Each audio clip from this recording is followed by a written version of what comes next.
Hello viewers, welcome to Zach the Farmer, and in today's episode we are bringing for you a story of a young man called Brian Otieno, who is an agri-business person.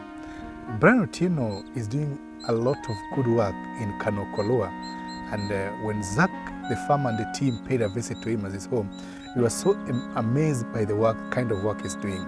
And I want to say this to young men, for anyone who is aspiring to do agriculture. I keep on bringing these stories to us because I want young men to learn from such kind of stories from other young men who are doing agriculture and are succeeding. And so I want us today to be keen and listen to the kind of vast knowledge that Brian Otieno is going to emit to us as we were doing interview with him. So I want to welcome you as we watch this episode together. You're welcome. My name is Brian Otieno. I'm an agri-ecology farmer. I'm also an agricultural economist and an environmentalist from Kolwa Central in Kano region in Kisumu East. So our farm is called Urithi Farm. Here at Urithi Farm, we deal with various activities. For example, we do have a biogas system. We also have a banana plantation where we've done some plantain and some other sweet banana varieties. The same farm we also do dairy farming. We have one cow which enables us in our dairy production here at the farm.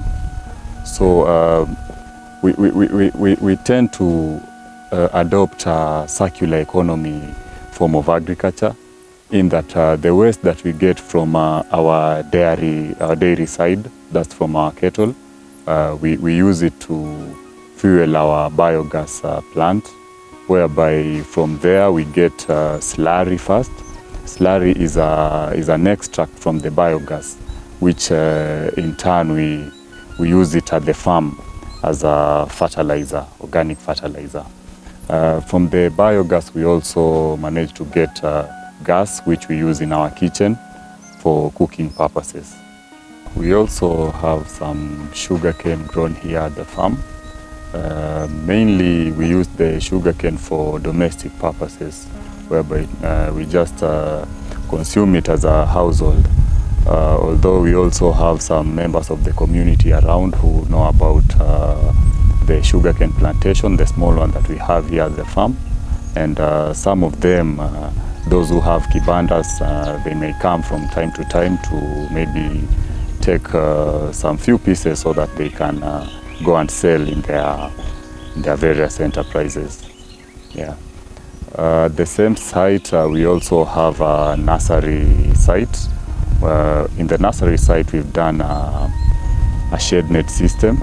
This is to enable control the environment for the nursery, since we need a little bit of shading, and also to control some pests that some pests and animals that might invade the nursery site. For example, the chickens that we have around.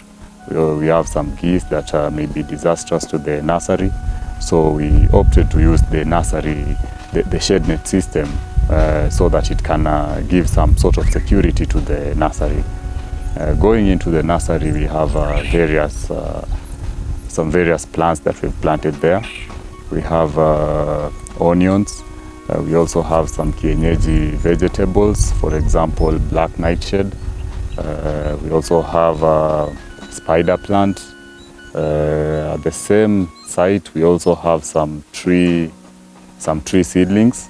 For example, some Kaliandra trees, which is a very good source of nitrogen. It's a nitrogen fixing plant or a nitrogen fixing tree. We also have some orange seedlings, whereby we get to sell some, and some we also transplant to the farm. We also have a corn garden where we've planted, we propagate our seeds. Like for now, We have some onions there, the leek variety, and we also done some strawberries at the cone system. So maintaining the nursery is quite easy since we've already done the shade net system. So we just have to do a little irrigation, and also some now and then nursery management practices. For example, weeding. We have to do thinning to look at some healthy crops that are viable for transplanting to the main farm.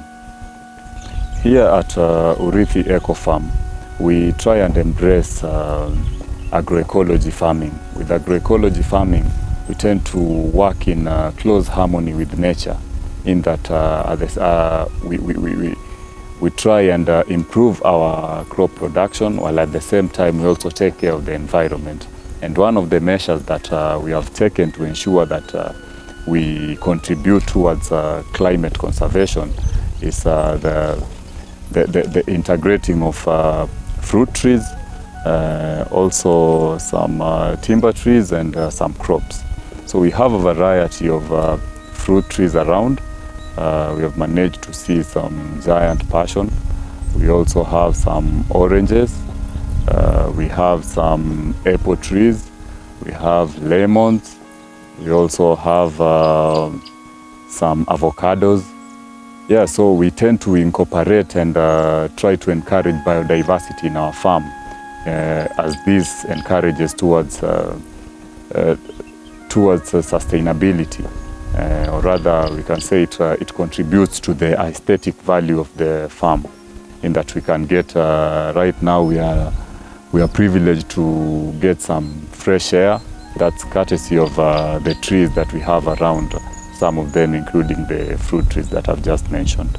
One of the major challenges we face as farmers here in Kisumu County is the ever-changing climate that's really affecting production amongst our farmers, not only in Kisumu but also the wider western region.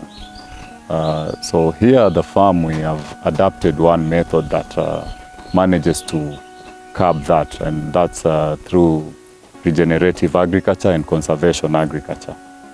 In this system, we develop raised beds. We also make some footpaths, and we ensure that we mulch. We always have to cover the ground through mulching. Why do we do mulching? We do mulching in order to conserve the soil moisture. Since due to the changes in climate, we tend to have some periods of extreme drought, especially here in our region of Kolwa Central. So to curb that, we do the mulching practice, and this mulch also enables us to regenerate the soil, in that we feed it through natural inputs, which cuts down on our cost in order to buy some fertilizers and other things like that. So at the farm, we do have indigenous kales. These ones are very tolerant varieties, and those are the ones that we've majorly focused on here, since it works well with us and for this particular region.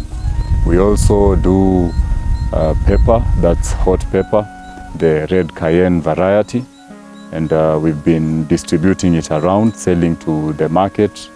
For example, Kibuye market. We do have orders even like 3 times a week to supply to the market, both in town and within the locality here. We also do cassava farming, which we've incorporated with some sweet potatoes.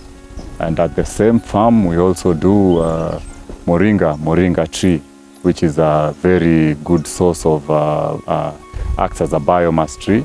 And we also incorporate it into our agroforestry system in order to make sure that we improve on our resilience as the farm. We have a piggery unit here at Urithi Eco Farm.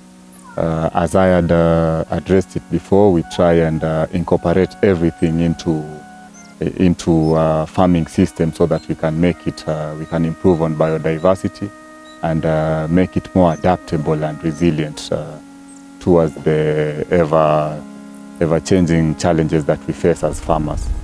So we have some pigs which are crossbreed, a crossbreed of Duroc and the large white. We came to find out that such a crossbreed enables us, it's very hardy and it's adaptable to this area. So we do that, and from that we managed to get some piglets that we sell around to farmers. We also supply pork, which is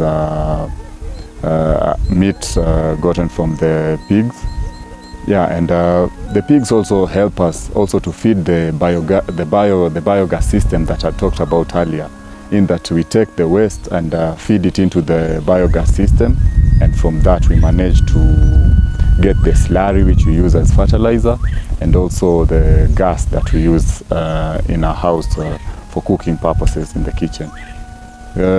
We also have a poultry unit where we've done some kienyeji chicken, and we also added some geese around. The geese are very important to our farm, since they help in security. They are very good security, and nobody can walk in without being notified by the geese, because they'll always react. With that, we have kienyeji. Why we opted for kienyeji is because they are very hardy and they are quite susceptible, or rather we can say they are quite resistant to some of the diseases that we face as poultry farmers around in Kisumu County. From that, we use the waste from the poultry, from our poultry unit, to feed. We can use them to feed our biogas system, while at the same time we can compost it and use it at the farm. Yeah, so we have some of various feeds that we get, that we give to our poultry unit. For example, we can even use the banana plantation. Once we've harvested, we can chop it down, and it's a very good feed to our pigs and even to our dairy unit that I just spoken about earlier. As a young farmer myself, I would really like to speak out to my fellow youth and the women out there. I'll go specifically to the youth and the women, because we have this issue of unemployment that has really brought us down as an economy and as citizens of Kenya. I would just like to tell my fellow youths that farming is not a poor man's job. Farming is a very lucrative and a very fulfilling enterprise, only if you take keen interest and you have passion in it. And it's very possible to get rich out of farming. I myself, as a farmer, I really respect and I value farming. And that's why you see we have all the projects that we are doing here. And I'll just like to say that there's this paradigm, or rather a dogma, that people tend to believe that a farmer is a poor man, that you can't be an educated person, or rather, let me say, an educated youth and be a farmer. That is an idea that the youths in Kisumu County, and I talk about the youths because we are the ones that hold the economy of our country right now. We are the most energetic individuals. We are the one with the freshest mind, and we are free to expand and build our community through farming. Yeah, so just want to encourage that we should keep pushing. There's this belief that here in Nyanza we don't do farming. That's not true, because when you walk around, you get people doing farming, whether in whichever scale that they are doing. People always do farming. We have maize, we have millet, we have cassava, and it's upon us, especially the youths, to come up with innovative ideas and some brighter knowledge that can enable us farm sustainably and provide for our families. I would really like to from the deepest part of my heart, I would really like to acknowledge and compliment the work of Zach the farmer, who has enabled this program. And together we like to spread awareness and let the people know that farming is indeed a very lucrative and a very nice and fulfilling venture for all of us to partake in. With that said, tafadhali turudi shambani. After listening to Brian Otieno, the question now remains, what action as a young man do you think of taking towards agriculture? And it is still my appeal to you that consider agribusiness in your life as a young man. It really rewards. I want to say, if you found the information helpful to you, please comment, like, subscribe, and share. Thank you so much, Zach the farmer, the organic farmer.